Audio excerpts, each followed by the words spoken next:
예수님께서 십자가에 못 박히셨던 그 시간은 제3시라고 말합니다. 즉 우리 시간으로는 6시간을 더하면 되니까 오전 9시 경으로 추측될 수 있습니다. 그리고 정오까지 약 3시간 동안 우리가 살펴보았던 그 가상 7언의 말씀 중 3가지를 예수님이 말씀하셨던 것입니다. 저들을 사하여 주십시오. 네가 나와 함께 낙원에 있으리라. 보라 내 어머니라. 이 3가지 말씀을 오전 9시부터, 우리 시간으로 오전 9시부터 정오까지 하셨던 것으로 추측합니다.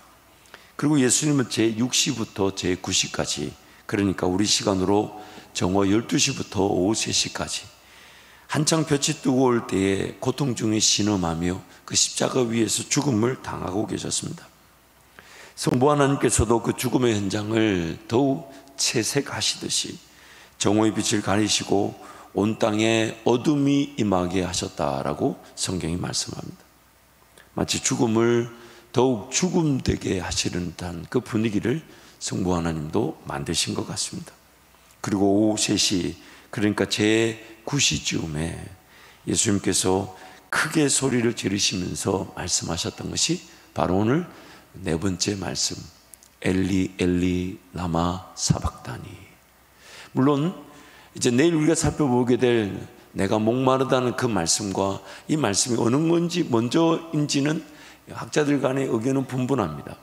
그러나 어느 건지 먼저든지 간에 오늘 이 말씀과 이제 이어지는 이제 3개의 말씀, 총 4개의 말씀이 이제 오후 3시, 즉 한참 빛이 뜨겁고 이제 돌아가시기 직전 서너 시간 안에 이 4가지 말씀을 한 것으로 학자들은 이 의견을 같이 합니다.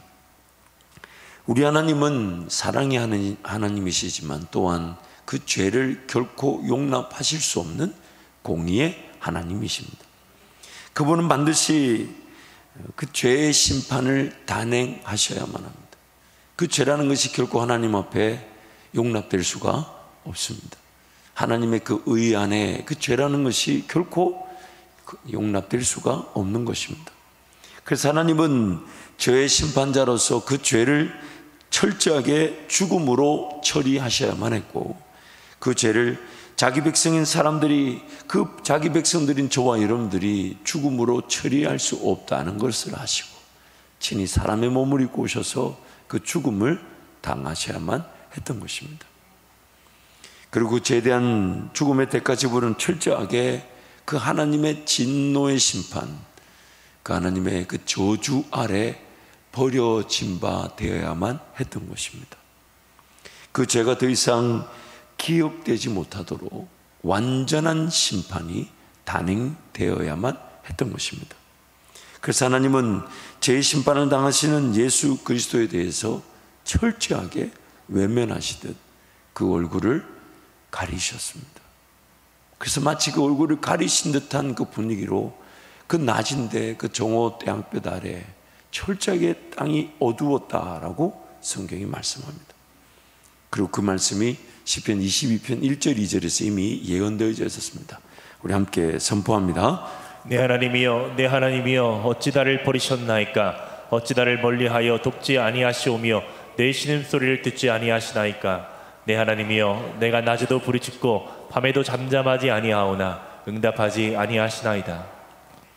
하나님께서는 그 죄가 얼마나 그 큰 심판을 요구하는지, 그 죄가 얼마나 큰 심판을 요구하는지를, 또한 그 죄가 얼마나 더럽고 추한 것인지를, 그리고 그 죄로 인한 하나님의 진노가 얼마나 무겁고 가혹한 것인지를 그 십자가 형벌이라는 것을 통해 우리에게 보여주고 계십니다. 그리고 그 가혹한 진노의 심판을 저와 여러분이 감내할 수가 없기에 참 하나님이시면서 참 사람이 되신 예수님만이 그 하나님의 진노의 심판을 당하실 수가 있었던 것입니다. 그 이전에도 그리고 이후에도 더 이상 존재할 수 없는 그 십자가라는 형벌을 죄의 최고의 형벌답게 하나님께서 그것을 다루신 것입니다. 십자가 형벌을 통해 죄가 얼마나 심각한 것인지를 역설적으로 우리에게 보여주시는 겁니다. 그러므로 예수님이 당하신 그 십자가 형벌은 오늘 저와 여러분이 우리의 죄로 말미암아 당해야만 했던 가혹하고 저주스러운 심판이었습니다. 죄는 사람이 지었지만 그 죄의 대가를 사람이 감당할 수 없기에 하나님이셨던 성자 예수님께서 사람의 몸을 입고 이 땅에 오신 것입니다. 그래서 참 하나님이신 예수님께서 참 사람으로 오셔서 그 십자가 형벌을 감내하지 않으셨다면 그 누구도 그 형벌을 감내할 수 없습니다. 죄를 피할 수 없었던 사람이란 존재를 다시 창조하신다 한들, 아담과 같은 존재를 다시 창조한들 한들, 그 아담이 지었던 죄를 아담이 감당하지 못하는 그 똑같은 위기는 똑같이 나타나게 되는 것이죠. 그러니까 여러분, 여호와의 증인이라는 이단의 가장 대표적인 특징이 뭐냐면 하나님의 예수 그리스도의 신성을 부인하는 것입니다. 즉 제2 아담으로 창조되어졌다라고 말합니다. 종종 길거리에 가다 보면 그런 파수꾼이니 여호와의 종이니 여호와의 증인 이런 책자를 이렇게 이 전단지 거리에다 넣어두고 그걸 전도하시는 분들이 있죠. 다 여호와의 증인인데 그들의 이단성이 무엇이냐면 예수님의 신성을 거절하는 것입니다. 그래서 예수님이 제2의 아담으로 지음을 받고 왔다는 거죠. 그러나 여러분, 아담이 죄를 피할 수 없어 죄를 지어 그 죄를 감당할 수 없는데 또 다른 아담이 나타난다 해서 그 죄를 감당할 수 있을까요? 그래서 하나님의 그 진노의 심판은 참 하나님이셨던 예수님이 사람이 되어 오신 것이 아니면 감당이 되어질 수가 없는 겁니다. 예수님만이 구원자가 되시는 것입니다. 예수님만이 그래서 그가 참 하나님이셔야만 했고 또한 참 사람이셔야 돼요. 사람을 대표해야 되기 때문에 참 사람이셔야 되나, 어떤 사람도 그 하나님의 진노의 심판의 무게를 감당할 수 없기에 참 하나님이신 예수님이 아니면 그 진노를 결코 이겨낼 수가 없었던 것입니다.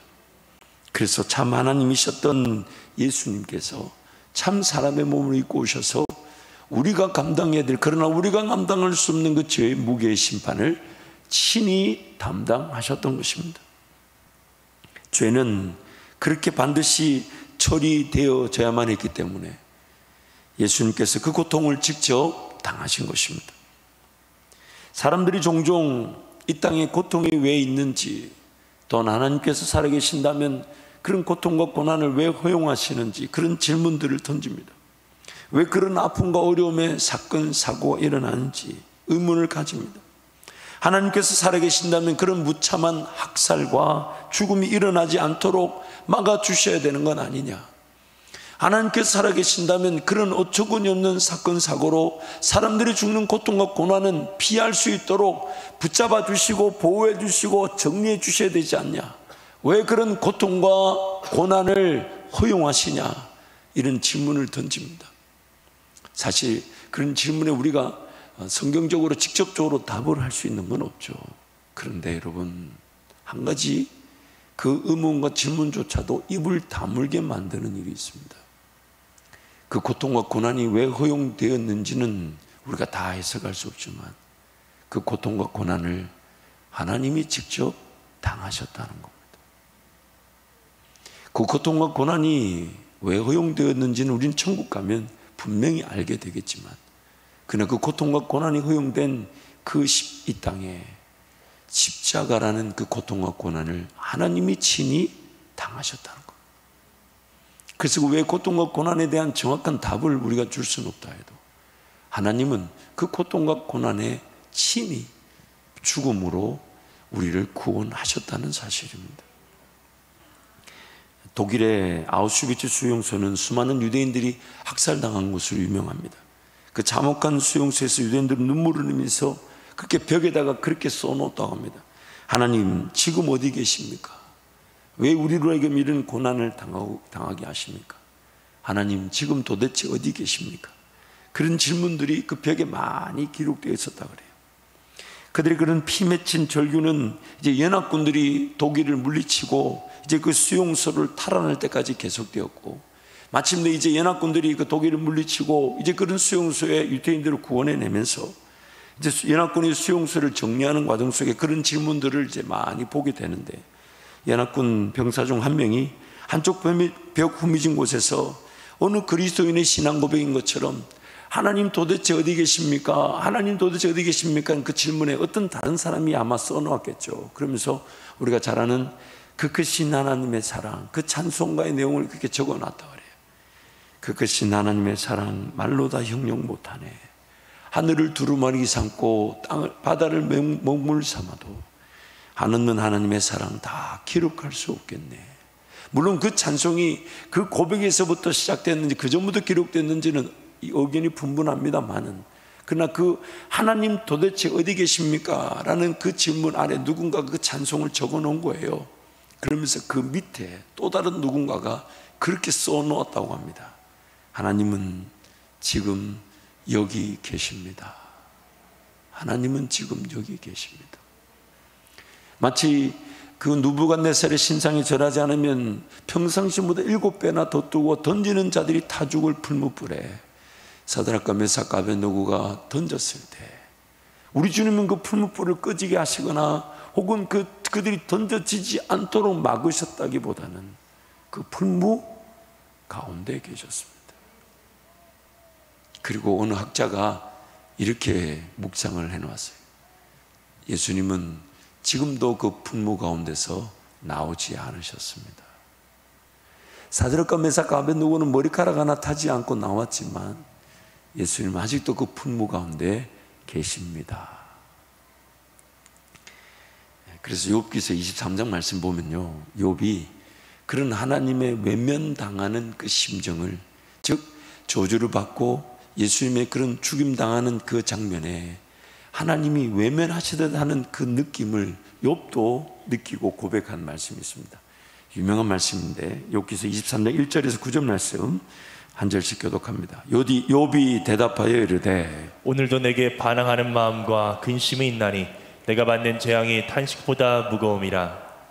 내가 어찌하면 하나님을 발견하고 그의 초소에 나아가랴. 어찌하면 그 앞에서 내가 호소하며 변론할 말을 내 입에 채우고 내게 대답하시는 말씀을 내가 알며 내게 이르시는 것을 내가 깨달으랴. 그가 큰 권능을 가지시고 나와 더불어 다투시겠느냐? 아니로다. 도리어 내 말을 들으시리라. 거기 쓰는 정직한 자가 그와 변론할 수 있은즉 내가 심판자에게서 영원히 벗어나리라. 그런데 내가 앞으로 가도 그가 아니가 계시고 뒤로 가도 보이지 아니하며 함께합니다. 그가 왼쪽에서 일하시나 내가 만날 수 없고 그가 오른쪽으로 돌이키시나 배울 수 없구나.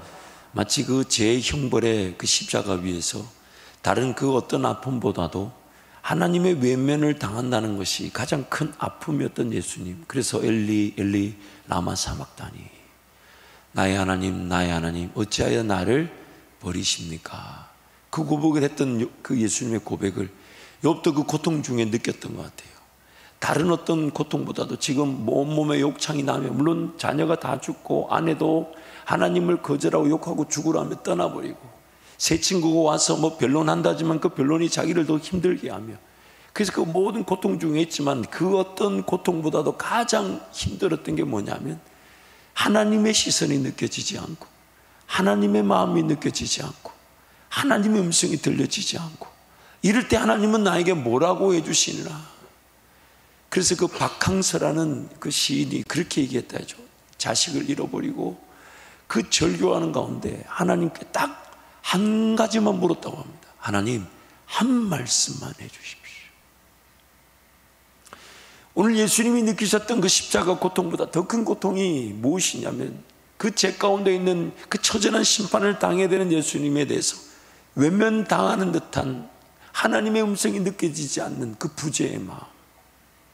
욥의 고백도 마찬가지였습니다. 그 어떤 고통도 다 이겨낼 수 있어요. 근데 한 가지가 필요해요.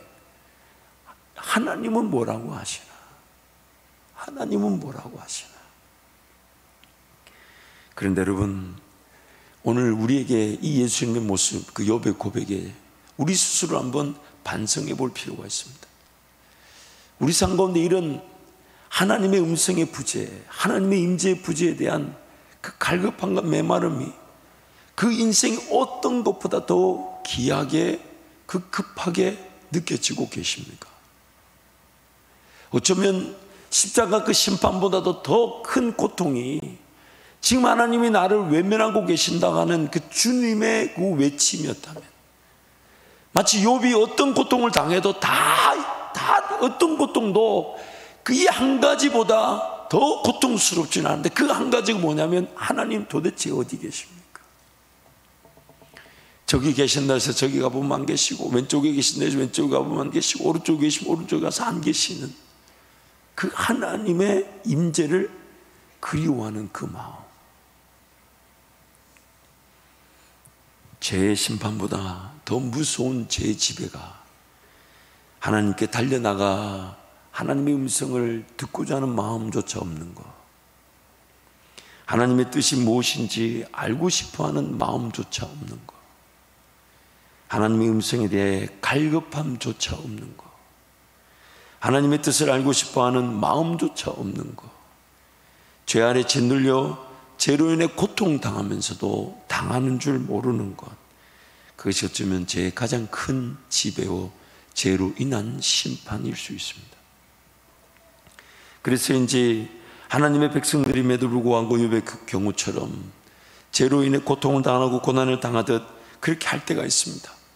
그리고 감히 우리가 그러한 고통과 고난의 때에 하나님의 뜻이 이런 것이다 라고 우리는 단언할 수는 없다 해도 한 가지는 분명합니다. 그러한 고통과 고난이 생길 때에야 비로소 하나님을 찾을 줄 아는 백성인가, 하나님을 찾을 줄 아는 백성인가, 아니면 그 고통과 고난이 있는데도, 인생이 어려운데도, 하나님을 찾지 않으면 안 될 일을 만났는데도 하나님을 찾을 마음이 없는 건 아닌가. 우리 삶을 뒤돌아봐야 되겠죠. 반성해 봐야 되겠죠. 만약 하나님의 선택을 받은 백성이라면 고난과 고통을 당할 때에 마땅히 죄로 인한 결과인 줄 알지만 하나님의 음성과 뜻이 가장 중요한 줄 알아 하나님께 달려나와 소리 지르고 또한 외치면서 하나님을 찾게 됩니다. 심지어 하나님의 뜻이 깨달아지지 않고 그 음성이 들려지지 않아도 하나님의 뜻 아래에서 철저하게 인내할 줄 알고, 또한 그 고통과 고난의 자리에서 끝까지 하나님을 기다립니다. 마치 예수님께서 하나님의 버림을 받은 듯한 그 십자가 위에서도 묵묵히 그 십자가의 죽음을 당하셨던 것처럼, 만약 하나님의 백성들이라면 그 고통과 고난을 그냥 지나가지 않고 하나님께로 달려나와 하나님의 뜻이면 충분합니다, 하나님의 그 음성이면 충분합니다, 하나님 나에게 그 얼굴을 보이시면 그것으로 충분합니다, 그렇게 울부짖고 인내하며 하나님 앞에 기다릴 줄 안다면 하나님의 백성들은 반드시 그 죽임을 당하는 그 예수 그리스도를 살리셨던 그 부활의 능력으로 우리도 살아나게 되는 것입니다. 그래서 욥도 하나님을 배울 수 없는 것이 가장 큰 고통이라고 하면서 여전히 하나님의 음성이 들리지 않고 임재를 느낄 수 없다고 고백하지만 곧이어 방금 읽었던 9절 말씀 그 다음 10절부터 그 욥이 그 유명한 고백을 그렇게 남기는 거죠. 10절부터 17절 우리 함께 선포합니다. 그러나 내가 가는 길을 그가 아시나니 그가 나를 단련하신 후에는 내가 순금같이 되어 나오리라. 내 발이 그의 걸음을 바로 따랐으며 내가 그의 길을 지켜 치우치지 아니하였고 내가 그의 입술의 명령을 어기지 아니하고 정한 음식보다 그의 입의 말씀을 귀히 여겼도다. 그는 뜻이 일정하시니 누가 능히 돌이키랴. 그의 마음에 하고자 하시는 것이면 그것을 행하시나니 그런즉 내게 작정하신 것을 이루실 것이라. 이런 일이 그에게 많이 있느니라. 그러므로 내가 그 앞에서 떨며 지각을 얻어 그를 두려워하리라. 하나님이 나의 마음을 약하게 하시며 전능자가 나를 두렵게 하셨나니 이는 내가 두려워하는 것이 어둠 때문이나 흑암이 내 얼굴을 가렸기 때문이 아니로다. 아멘. 하나님께서 내게 작정하신 것을 이루실 것이라. 지금 음성이 들리지 않아요. 하나님 임재가 느껴지지 않아요. 하나님께서 이런 고통과 고난을 왜 허용하셨는지 여전히 오리무중입니다. 그러나 그 욥이 끝까지 그 고통 중에서 부여잡았던 것은 마치 그 고통 중에서 십자가 형벌을 당하고 계시는 예수님이 하나님의 외면 중에서도 묵묵히 그 십자가 형벌을 당하셨던 것처럼 욥이 이렇게 말합니다. 나의 달려갈 길을 오직 하나님만이 아시나니 그가 나를 단련하신 후에는 내가 순금되어 나오리라. 여전히 음성이 들리지 않고 여전히 하나님 임재가 느껴지지 않지만 그런 하나님의 살아계심을 부인할 수 없고 하나님 앞에 인내할 수밖에 없는 인생이기에 잘 들리지 않고 깨달아지지 않아도 끝까지 하나님 앞에 인내할 줄 아는 것, 그것이 바로 오늘 저와 여러분이 누리게 되는 은혜인 것입니다. 물론 죄로 인해, 또한 죄로 인해 타락한 세상에서 일어나는 고통과 고난이지만 하나님의 도움을 반드시 필요로 하는 죄인이기에 하나님을 찾습니다. 그러나 하나님은 외면하시는 듯 그렇게 좀 인내하라 하시고 조용히 아무 말도 안 하시는 것처럼 보일 때가 있습니다. 그러나 그럴 때에도 우리 예수님이 그 십자가를 위해서 우리와 같은 그런 심정들을 충분히 당하시고 그리고 주님 앞에서 묵묵히 그 십자가를 참으셨던 것처럼 오늘 우리도 마찬가지입니다. 더 주님 바라보고 더 주님 앞에 인내하고 더 주님을 부여잡는 것이 진정한 신앙의 능력인 것입니다. 오히려 이런 질문을 던져볼 수 있습니다. 만약 그런 고난이 아니었다면 욥의 고백과 같은 깨달음은 오늘날 우리에게 전해질 수 있었을까요? 고통과 고난을 당하나 여전히 외면하시는 듯한 하나님의 임재, 거절하시는 듯한 하나님의 음성 속에서도 그러나 하나님 부여잡고 하나님의 작정의 뜻을 믿고 끝까지 고난의 잔에 인내했던 그 욥의 고백과 같은 고백을 욥이 과연 그런 고난이 없었으면 만들어낼 수 있었을까요?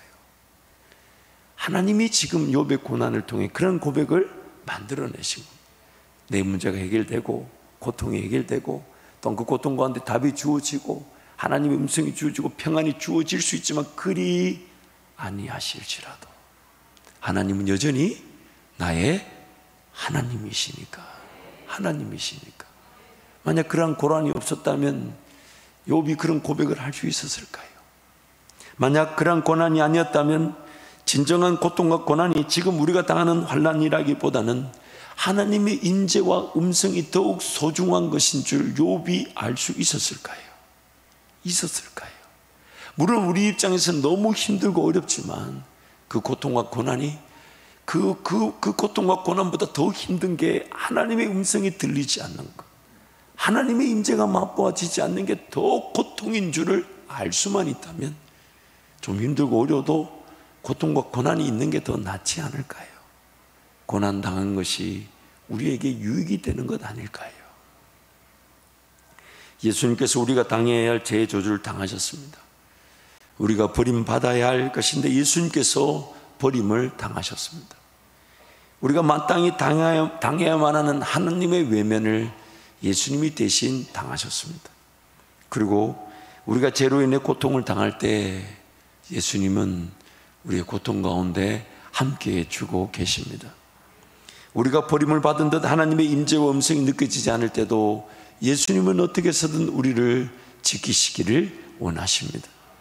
우리가 마땅히 당해야만 하는 하나님의 외면에 예수님께서는 어떻게든 우리를 보듬고 계셔서 그 고통과 고난의 시간이 넉넉히 이겨낼 수 있도록, 그리고 그 고통과 고난이 우리에게 꼭 필요한 것임을 알게 하시기 위해 어떻게 해서든 우리와 함께하고 계십니다. 그것을 통해 진정한 고통과 고난이 그저 이 세상살이에서 죄로 인해 혹은 세상 가운데 피할 수 없는 그 고통과 고난의 수준에만 있는 것이 아니라 예수와 함께 죽고 예수와 함께 살아나듯 예수의 임재와 예수의 음성과 예수의 인도하심이 없이도 사라질 수 있는 것이 진정한 고통과 고난인 줄 알고 날마다 예수께로 달려나오게 만드시는 그것이 바로 우리 하나님의 뜻인 것입니다. 그러므로 오늘 이 자리에 함께한 우리 모든 성도를 축복합니다. 여러분, 우리 인생살이의 그 고통과 고난은 피할 수가 없지만 그러나 그것보다 더 큰 고통과 고난은 그럼에도 불구하고 내가 하나님 앞에 매달릴 줄 모른다면, 그럼에도 불구하고 내가 하나님 앞에 외쳐 기도할 줄 모른다면, 그 하나님의 외면을 느끼듯 그 음성과 그 평안의 부재를 아파할 줄 모른다면 그게 더 큰 고통과 고난일 것입니다. 그래서 여러분, 앞으로도 어떤 일을 당하든지 간에 주님, 인생의 순간 매 순간 주님께로 더 달려가게 도와주시고 주의 음성이 들리지 않는 것을 고난으로 여길 줄 알게 하시고 주님의 그 시선이 느껴지지 않는 걸 고통으로 여길 줄 알며 주님과 동행하는 우리의 삶이 되게 하여 주옵소서. 이제 한번 동서로 같이 기도하겠습니다.